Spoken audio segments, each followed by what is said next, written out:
একমাত্র বাংলাদেশের ব্যাটিং বিপর্যয়ের কারণেই কিন্তু গতকাল বাংলাদেশের 18 কোটি মানুষের স্বপ্ন যে বাংলাদেশ এশিয়া কাপের ফাইনালে খেলবে, এই আশাটা কিন্তু ধূলিসাৎ করে দিয়েছে গতকালের ম্যাচটি। এবং আমরা দেখেছি সাইফ হাসান ছাড়া বাংলাদেশের কোনো ব্যাটার কিন্তু ভালো করতে পারেনি গতকালকের ম্যাচে। এবং আমরা যদি দেখি ওপেনিংয়ে সাইফ হাসান এবং তানজিন হাসান তামিম কিন্তু ওপেনিং শুরু করেছিল, কিন্তু পরবর্তীতে আমরা দেখলাম যে সাইফ হাসান কিন্তু শেষ পর্যন্ত ভালোই খেলছিল, কিন্তু তানজিন হাসান তামিম উনি কিন্তু 1 রান করেই বাংলাদেশকে একদম বিপর্যয়ের কাছে খাদে ফেলে দিয়েছিল। এরপরে পারভেজ হাসান ইমন, ওনাকে আমরা দেখলাম 3 নম্বর পজিশনে আসলেন উনি, এবং ভালো কিছু করতে পারলেন না। এবং আমরা যেটা দেখেছিলাম যে ভারতের যে পেজার দুইজন, তার বলগুলো তিনি কিন্তু ফেস করতে পারছিল না, বিশেষ করে বুমরার বলগুলো উনি বুঝে উঠতে পারতেছিল না আসলে, এতটাই বলগুলো ভালো ছিল বুমরার, এবং কোন লাইনতে পরে কোথায় যাচ্ছে সে কোনোভাবেই ফেস করতে পারতেছিল না। এবং পরবর্তীতে আমরা দেখলাম যে বেশ কয়েকটা বল তিনি স্পিন বল ভালো খেলে প্রায় 20-এর উপরে কিছু রান করে আউট। লিটন দাস যে পজিশনে খেলছিল ওইখানেই পারভেজ হাসান ইমনকে নিয়ে আসা হয়েছিল, কিন্তু আমার মনে হচ্ছে যে লিটন দাস যদি গতকালকের ম্যাচটা খেলতো অবশ্যই ভালো কিছু হতো, কেননা যে লিটন দাসের কিন্তু ইন্ডিয়ার বিপক্ষে খেলার অভিজ্ঞতা বেশ ভালো আছে, এবং হার্দিক পান্ডা এবং জাসপ্রীত বুমরা এদের বলগুলো অন্তত ফেস করতে পারতো লিটন দাস। আপনাদের মতামত কি অবশ্যই জানাবেন। এবং এরপরে আমরা যেটা দেখলাম যে বাংলাদেশের যে অন্যান্য ব্যাটারগুলো আছে, অর্থাৎ শামীম হোসেন, উনি কিন্তু বোল্ড আউট হয়ে গেল, এবং তার বোল্ড আউটটা আমি কিন্তু মেনে নিতে পারতেছিলাম না আসলে। তিনি কিন্তু একজন ভালো প্লেয়ার, ভালো রান পায়, কিন্তু গতদিন যিনি আউট হয়ে গেছে বিষয়টা আসলেই দুঃখজনক ছিল।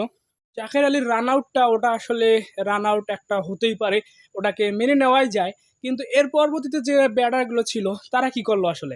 আমরা দেখলাম যে সাইফুদ্দিন, রিশাদ, তারাও কিন্তু ব্যাটিং হিসেবে সাইফ হাসানের সঙ্গ দিতে পারত, তারা 6 মারতে গেল। 6 মারার দরকার কী ছিল তাদের? তারা যদি সাইফকে সঙ্গ দিত তাহলেই তো একটা ভালো পজিশনে আমরা যেতে পারতাম, কেননা 41 রানে আমরা হেরেছি। 41 রানে যে আমরা হেরেছি, আমাদের এই ব্যাটারগুলো যদি কিছুটা করে রান করতো অবশ্যই আমরা ভারতকে আমরা হারাইতে পারতাম। এবং এশিয়ার ভারত হচ্ছে 1 নম্বর দল, এই 1 নম্বর দল এশিয়া কাপে যতগুলো খেলা হয়েছে ভারত কিন্তু একটা তো হারেনি। আমরা যদি ভারতকে হারাইতে পারতাম তাহলে আমরা গর্ববোধ করতে পারতাম যে এশিয়ার 1 নম্বর দলকে আমরা হারিয়েছি, এবং আমরা ফাইনাল নিশ্চিত হয়ে যেত আমাদের। এবং আজকে যে পাকিস্তান এবং বাংলাদেশের খেলা আছে, এটা আমাদের জন্য এখন টাফ হয়ে যাচ্ছে, কেননা পাকিস্তানও চাবে তাদের আজকের ম্যাচটা তাদের জন্য ইম্পর্টেন্ট, তাদেরকেও ফাইনাল খেলতে হলে তাদেরকেও জয়লাভ করতে হবে এবং বাংলাদেশকেও জয়লাভ করতে হবে। আজকে বাংলাদেশ এবং পাকিস্তানের যে ম্যাচটি রয়েছে এশিয়া কাপের, এই ম্যাচটি কিন্তু অনেকটাই উত্তেজনাপূর্বক হবে, কেননা যে বাংলাদেশ কিন্তু ভারতের বিপক্ষে হেরে এখন অনেকটাই বিপর্যয়ের মধ্যে আছে, এর জন্য পাকিস্তানের সঙ্গে বাংলাদেশকে জিততেই হবে। এবং যেহেতু পাকিস্তানেরও শেষ ম্যাচ, বাংলাদেশের বিপক্ষে পাকিস্তানকেও জিততে হবে এশিয়া কাপের ফাইনালে যেতে গেলে। অবশ্যই ম্যাচটা আমরা উপভোগ করব আজকের, এবং আমরা তারপরেই জানতে পারবো যে দ্বিতীয় দল হিসেবে ফাইনালে কে যাচ্ছে। অবশ্যই আপনারা খেলা দেখবেন, আমরাও খেলা দেখব। এবং বাংলাদেশ কিন্তু ইন্ডিয়াকে হারার সক্ষমতা ছিল বাংলাদেশের, যেমনটা আমরা গতকালকের ম্যাচে দেখেছি। বাংলাদেশ কিন্তু প্রথম দিকে ভালোই শুরু করেছিল, ভালোই বোলিং করেছিল, এবং বল করে কিন্তু ভারতের মতো দলকে কিন্তু 170-এর নিচে রেখেছিল, কিন্তু বাংলাদেশের ব্যাটিং বিপর্যয়ের কারণেই আমরা ম্যাচটা হেরে গিয়েছি 41 রানে। যাই হোক, আমরা আজকে ঘুরে দাঁড়াবো, অবশ্যই আমরা ফাইনাল খেলবো। তো ভিউয়ার্স, কেমন লাগতেছে আমাদের এই ভিডিওগুলো?